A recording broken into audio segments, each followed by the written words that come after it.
Hi guys, it's me. Today I'm going to be making two of my favorite things, the Linda's low carb version of meatloaf and the mashed cauliflower that I've just kind of made my own way. Since I started making a bunch of different ways, I kind of found a way that I like to make it. So I will be making that, and I will be making meatloaf. This is probably my most prized possession. I have all these recipes for my family and stuff in here. If you guys don't have one of these kind of things, I would really recommend doing it. I got it as a wedding gift and it was like the nicest thing in the world. But everyone kind of put their own favorite stuff. Here's another really good one, cheesy jalapenos. I'll make those are super easy. But my meatloaf one is in here, so I'm gonna get my meatloaf recipe out and then start with you guys. If I haven't already told you guys this in another video, Google Linda's low carb. Her website is gina.com/lowcarb. Her recipes are amazing. A lot of the stuff that I do is loosely based off of her stuff, or is directly based off of a recipe that I tried of hers that I fell in love with. This one is the meatloaf one. I don't mess with it. I love it exactly how she made it. Everyone I've ever cooked it for is like in love with it, whether they're low carb or not low carb. Like everybody loves this meatloaf. So I'm gonna make this one, and you guys should go check out her website too. So for this one, you will need 2 pounds ground beef, 2 eggs, 1/4 cup of low carb ketchup. This is what I use. Is that backwards on your guys' stuff? 1.5 teaspoons of dry onion flakes. I just got the El Cheapo dry chopped onions. Seasoning salt. I have some in the cupboard, I forgot to bring it out. Pepper and shredded cheese. Ta-da! So, let's get started.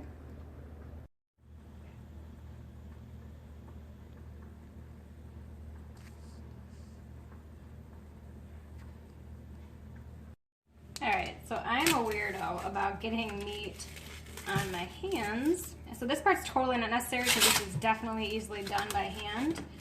However, I like to put it in a mixing bowl and have the mixer do it for me. So we're going to put all the ingredients except for the glaze that we're going to make on the side into the mixing bowl. So that's your 2 pounds of ground beef are going in now. 2 eggs. Of course I would get a shell. Why wouldn't I get a shell in there?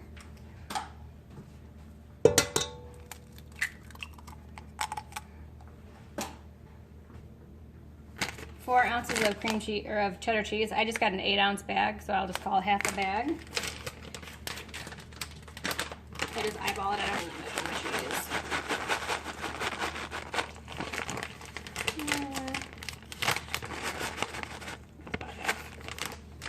Alrighty. And next we're gonna do 1/4 cup of this. I love Heinz, so reduced sugar ketchup. 1/4 cup's gonna go in there.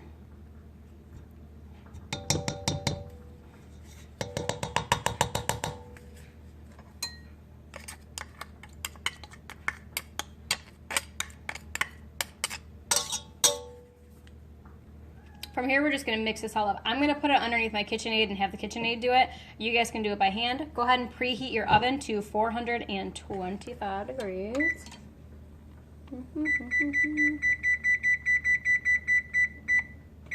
Boom. And then we're gonna go ahead and mix this. I'm gonna mix it over there on my handy dandy KitchenAid that's sitting over there. Alrighty. So that's up there.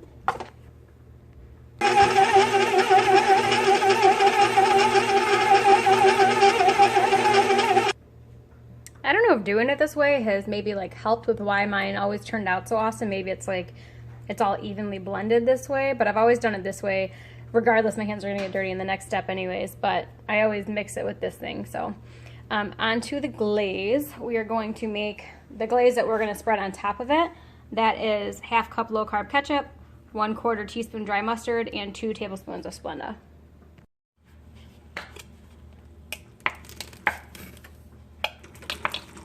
I completely forgot seasoning salt. So I'm gonna put that in there and mix that up again.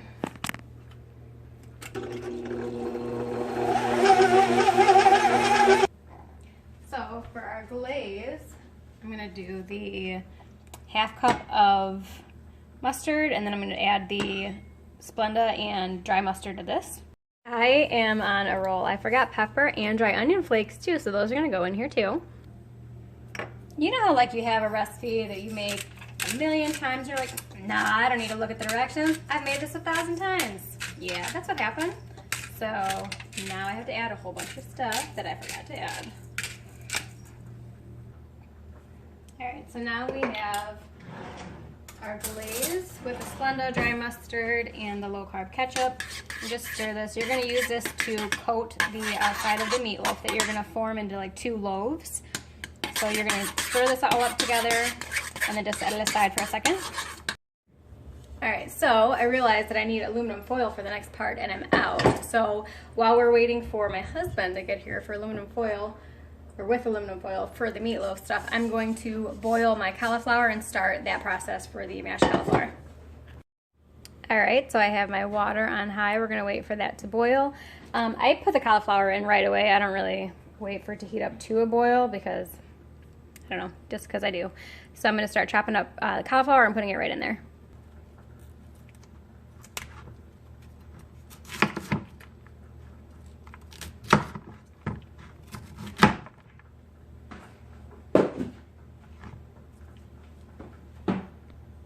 I'm just putting all of it right in the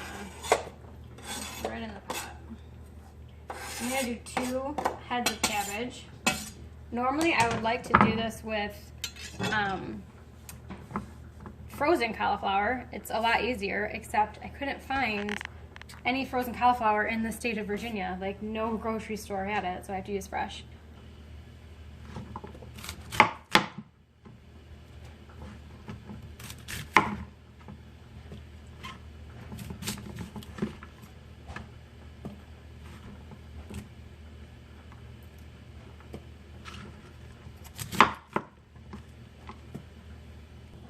Yeah, this is so much easier and so much less mess with frozen cauliflower. So I would recommend getting frozen cauliflower and just steaming it before this stage. If you're gonna use fresh, if you wanna use fresh, boil it, but if you're gonna get frozen, just steam it out.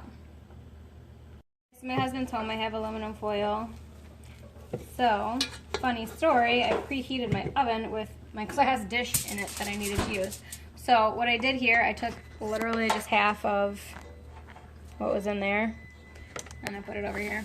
And you're just gonna form it into, yeah, that's really hot. The stove is hot. Into like loaves. They don't have to be perfect. Mine's definitely not gonna be perfect because the surface underneath this aluminum foil is really hot. But just like loaves. However long you want them. You're gonna have 2 side by side in a glass baking dish. New surface. My husband's my wonderful cameraman. Thank you, husband. This counter is not nearly as hot as my stove. Go fig. And you're gonna put it like blowfish, okay? And then take the whole thing and put it in your baking dish. And then you're gonna fold the sides of your aluminum foil so you make like little baths, I guess, to encase the aluminum foil. So roll down the sides like that.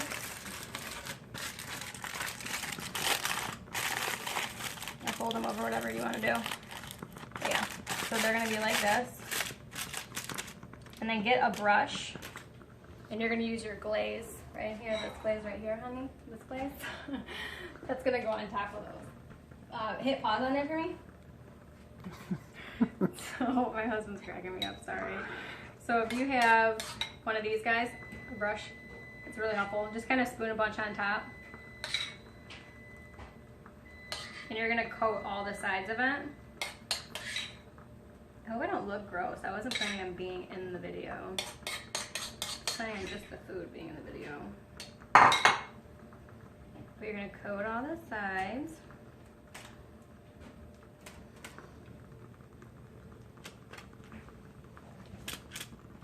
It does not have to be perfect. It's kind of fill in everywhere.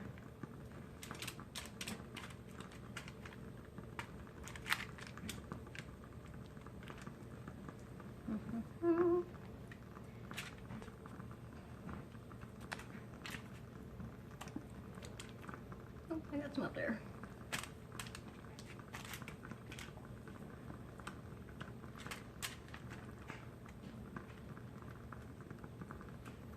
Alrighty. You can stop it. All your extra, make sure you use all your glaze. So I had some more in the bowl. Make sure you get it all on there because this is like the awesomest part, I think. When it's baked, it's really good. Alright, so from here, the recipe that I went off of doesn't really call for this part, but this is how I've always made it and I love it. I sprinkle cheddar cheese and dried onions all over the top of it. So this is where the second half of that 8-ounce bag of cheese is going to go.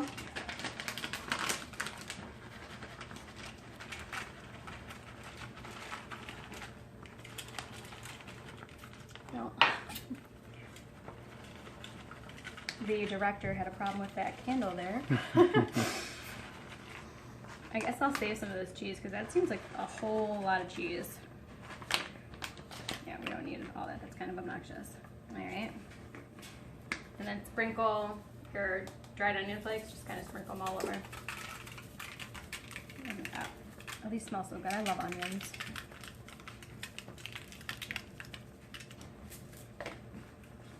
Alrighty. And then we're going to bake it. I think this is too hot because I preheated my oven with it.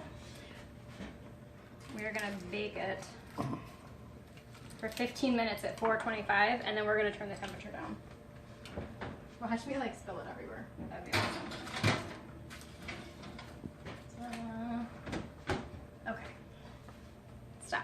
For the next part, you're going to need one of these. I'm going to put the cauliflower right inside there.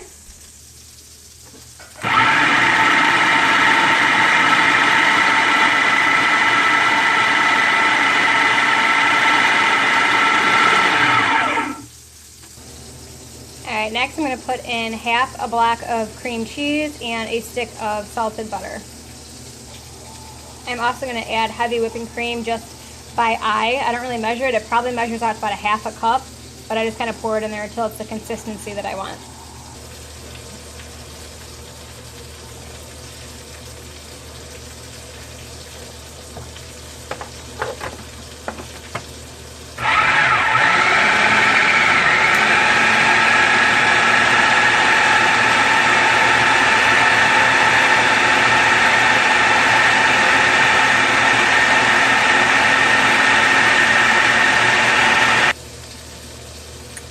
Want to get the pieces like around the edge. Let me get there so you can see. See how like this part like clumps up? You're going to want to like smush those back down and then re-stir it.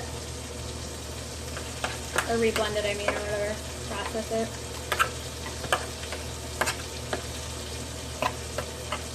When you get to this part, you can add your salt and pepper. I personally also like to add Colby Jack cheese to mine, so I'm going to do that.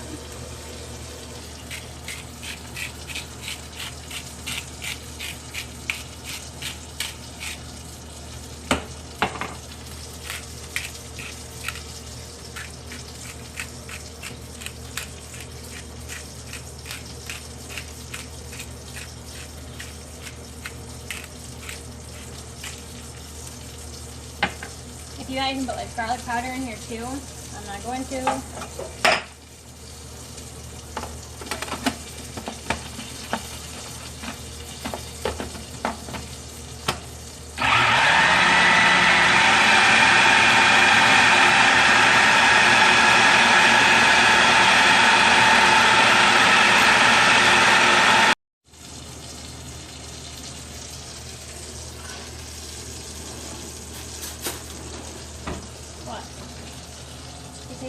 Mm-hmm. Yeah, those are really good. Alright, so checking in on our meatloaf. It's looking good. We're going to go ahead and take our oven down to 375, I believe. I lied. Take it down to 325.